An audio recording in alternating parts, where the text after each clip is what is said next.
Sveikutėliai, mano brangų žiūrovai. Tikiuosi gerai praleidot savaitgalį. Aš irgi neblogai praleidau, pailsėjau. Šiaip įtempta savaitė buvo šita. Tikrai pasakysiu, kad pralėkė tai man staigiai čia. Tik atrodo prasidėjo.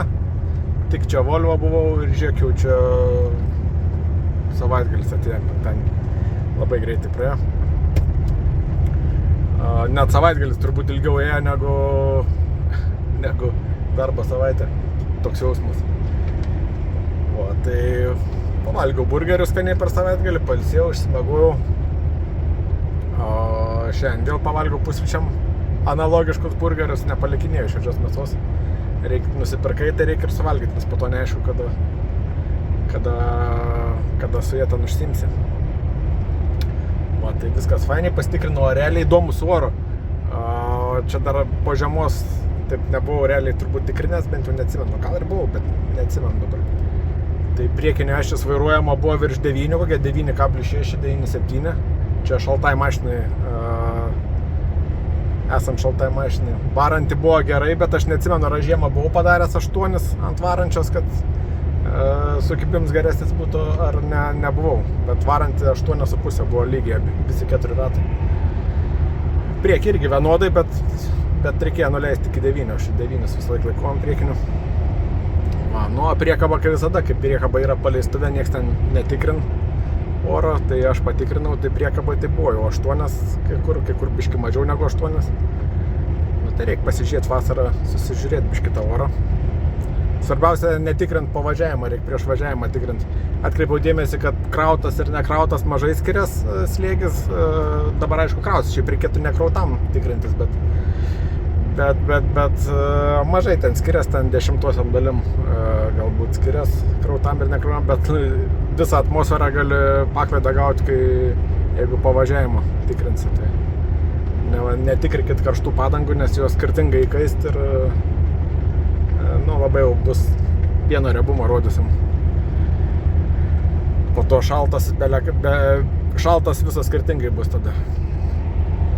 Tai toks, kažkas turi tą padaryti, orą reikia patikrinti karts nuo karto, čia sako žmonės pavojinga viską, bet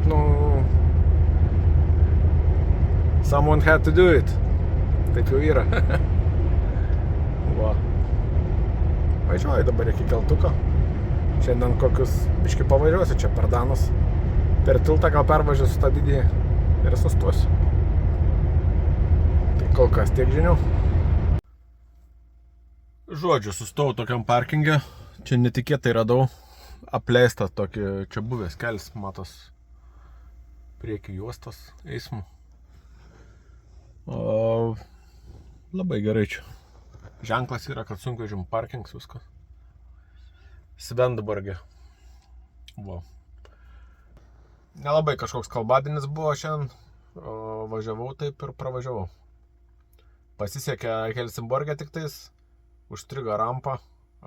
Ten kažko keltą. Kažkas prisišvartuot, prisiparkuot negalėjo prisidokinti. Tai gavos pauzę 35 minutės. O aš 15 buvau pasidaręs prieš tai. Tai labai gerai, nebereikėjo papildomai stotis. Super. Ką, einu miegot.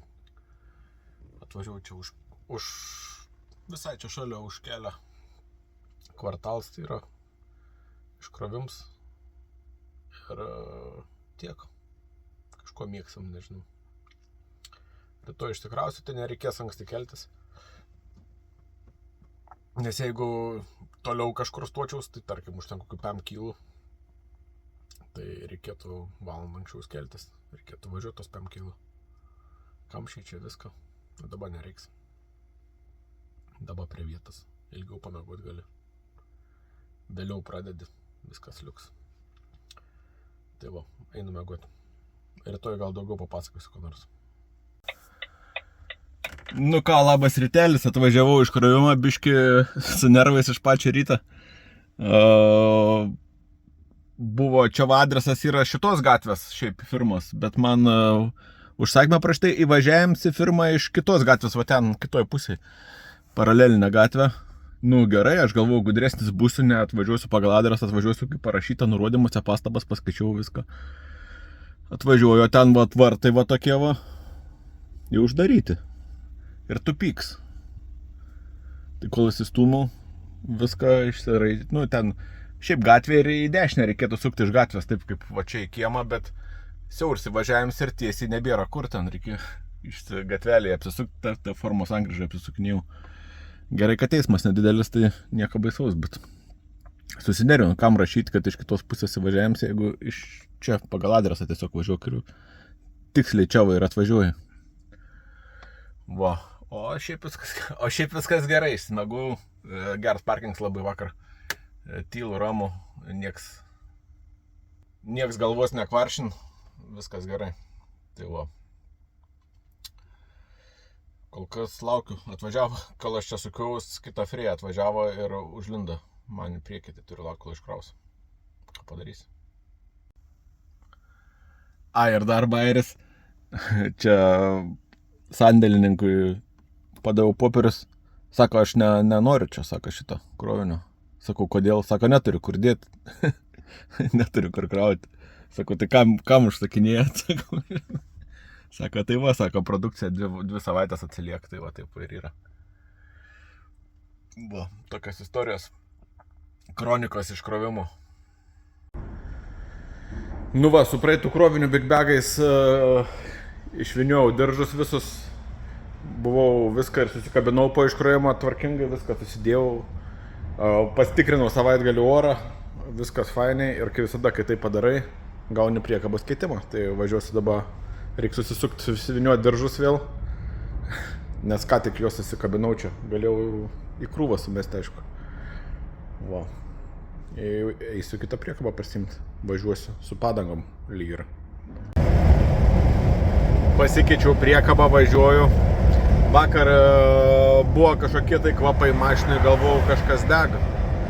Bet kaip ir nieko nepastebėjau, sustėdau, žiūrėjau, sustojau, apžiūrėjau viską. Atrodo viskas gerai, šiandien žiūriu, pečiuko ventiliatorius nebeveikia. Tai va, blogai dabar. Gali spaudeliuot, ką nori. Aišku, prasipučiu, kai važiuoju nuo vėjo. Biškį ten kondiškę paduot, sukasis turbūt. Bet mažai. Jeigu koks lietus ar kas, tai už rasos langai bus raks. Negalėsiu važiuoti. Žiūrovas vienas klausė, papasako daugiau apie renginį. Ką instruktorius mokino, žmogus žingeidus nori irgi sužinoti viską, tai kelis klausimus uždavė, kodėl neįsibėgėt nuokalniai. Tai mes ten kalbėjome apie tai, kad per vidurį nuokalnės apačioj, kad radars dažnai stovi Švedijai. Taip dažnai būn, kad nuo kalno nepaleistum labai daug. Tai apačioj radars ir kaip tyčia vis laik prieš įkalnę būn, tai bjauru, aišku, tokiose vietose būn. Taip pat kaip ir sakau, vis laik žiedai būn dar apačioj duobėje irgi, tai nuokalniai susistabdai ir po to kriuksiai į viršų kraut, tai ten labai bjauru būn. Va, tai kalbėjom apie tai, kad aišku, geriausiai paimti greičią nuokalniai, kad prieš kalną. Bet iš kitos pusės, kad nereik gazuot, jeigu kalno papėdėje esi, kaip ten aiškina instruktorius, tai kad nereik gazuot prieš įkalnę. Tiesiog išlaikai savo greitį, koks yra, ir jeigu žinai, kad neįtrauksi ten, tarkim, 12 pavarą, tai jungi iškart 11, kad įkalnė nereikėtų daryti perjungimų, iš karto persijungi. Bet greitėti, jeigu, tarkim, važiuoju 80, gazuoti iki 90 nereikėtų pagal instruktorių. Nors aš gal kaip tik manyčiau, kad gal reikėtų, bet nes net ir mano morka taip daro kartais prieš kai kurias įkalnes, kad gazą duot, bet turbūt kuro atžvilgių neapsimok, nes daug išnaudoja kuro greitėdams. Tai jeigu nėra nuokalnės, tai ir negreitėja. Jeigu aišku, iš nuokalnės išsigreitėjai, tai ir varyk. Bet specialiai, jeigu važiuoju 80, matai kalną iki 90, pagal juos neapsimok taip daryti. Geriau važiuoti to pačiu greičiu ir persijungti iš anksto į 11. Tai va tokia va pamokėlė, man, nu kiek nauja man taip, bet mėginsiu šitą pritaikyti, nežinau, pažiūrėsim, kaip čia atrodys man. Va, nes įkalniai perjunginė dar blogiau yra, nes at 80 jau važiuojant, jau 12 nebelabai ir trauki. Tarkim, nes 90 jeigu važiuoji, tada 12 dar visai gerai jėgos turi daugiau. O jau ant 80 tai jau nelabai. Tai čia va toks momentėlis. Na, aišku, ir su greičiu, va, kaip sakė, kad 3% nuo 7-8, 3 km per valandą pridedi, tai 3% kuro. Dar 3 km pridedi, dar 3. Tai gan stipriai greičio atžvilgių kuro sąnaudos didėja. Va, nu, kas dar? Kaip ir nieko, tai ten apie žiedus kalbėjom dar. Irgi apie Volvo gali ir žiedą išsukti pati. Bet nežinau, aš tai nenorėčiau to bandyti kažkaip tai. Čia labiau ekstra atveju kažkaip tai taip atrodo. Man kažkaip atrodo, kad nematys iš šono, iš kairės ir dešinės mašiną atvažiuojančių. Gal ir mato, bet man taip labai baisu būtų. O, tai... Bet aišku, sistemos yra sertifikuotos ir turbūt visą tai padaro. Mes Čekijoje liktais bandė pravažiuoti bent jau nedidelių greičių žiedą.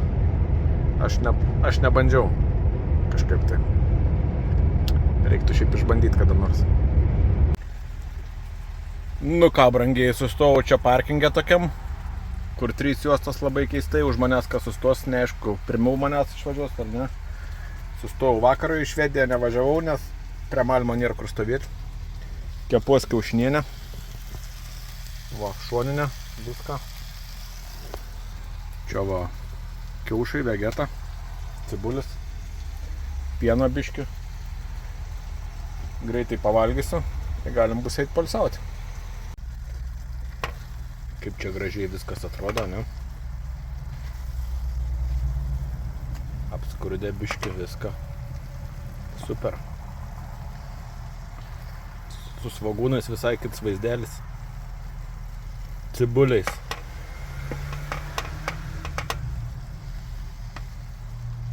Va. Skaniai pavalgysiu. Va, kaip nuostabiai čia atrodo.